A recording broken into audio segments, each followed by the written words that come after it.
Well, say more about the tradition you grew up in. You grew up in a neighborhood full of Christian kids, and it was an opportunity for you to learn and be exposed to something that you might not have been exposed to before. Tell us about your growing up.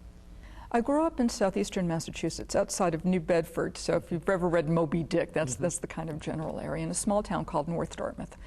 All of my friends, almost all of my friends, were Roman Catholic and Portuguese Roman Catholic. So my background was ethnic Roman Catholicism, which was wonderful. Feast days and foods and cultural customs, these wonderful Portuguese Christmas carols, which I can still sing.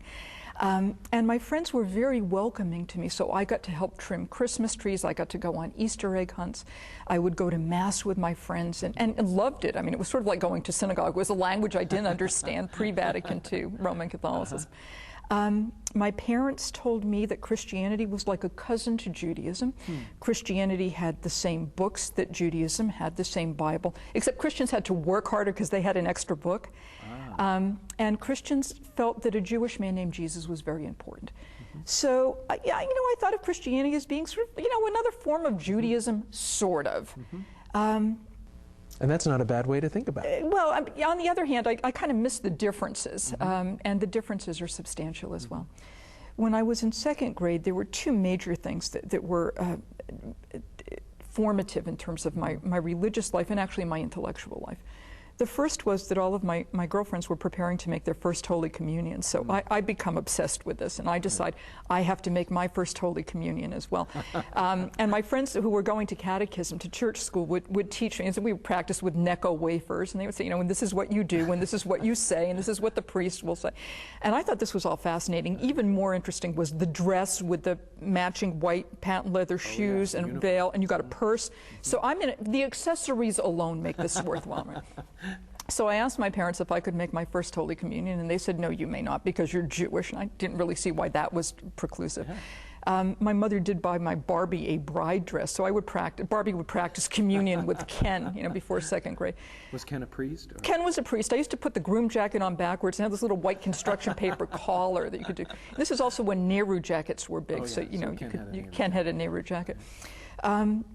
The other thing was, during that year, a little girl said to me one day, actually on the school bus, she said, "You killed our Lord."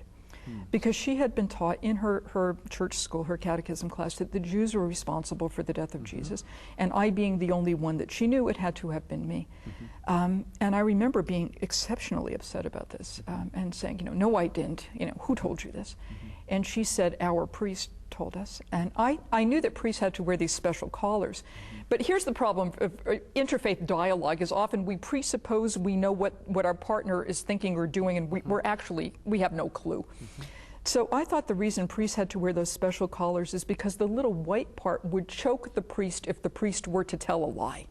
Which I think, by the way, is a splendid idea for all clergy and ought to be instituted. So I said, there'd be no clergy left. Yeah, or at least they'd be a little bit more careful. Or maybe you could just put it on stun. And I said, is the priest dead? Figuring this was one major lie. And she said, no. Well, priest isn't dead.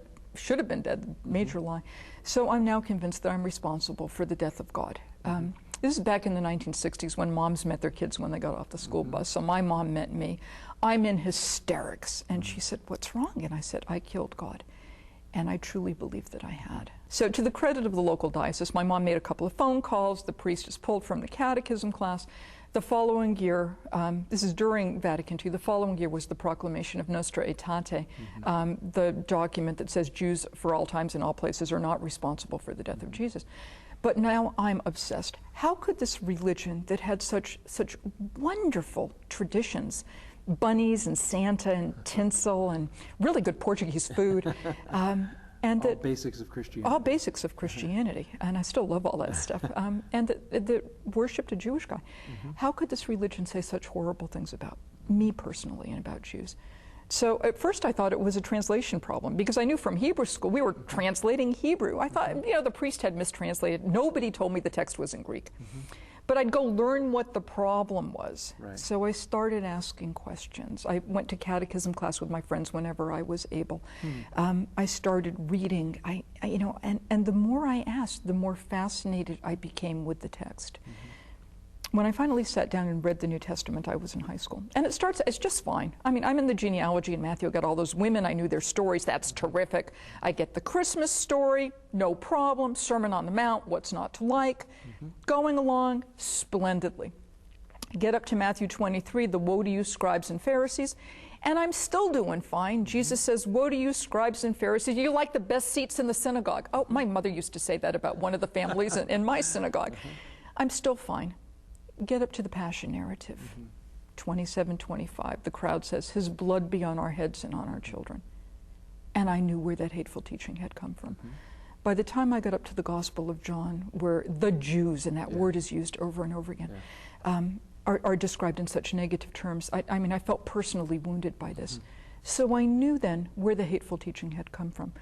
But because I had been raised and nurtured in this very warm, interreligious sense, in effect, I had been inoculated against the hate. I knew the text could be read in a hateful way, had been read in a hateful way, but I also knew it did not have to be read that way. So I thought, well, I'll just spend the rest of my life trying to help Christians read the text in an historically faithful way and in a way that does not redound negatively to Jews.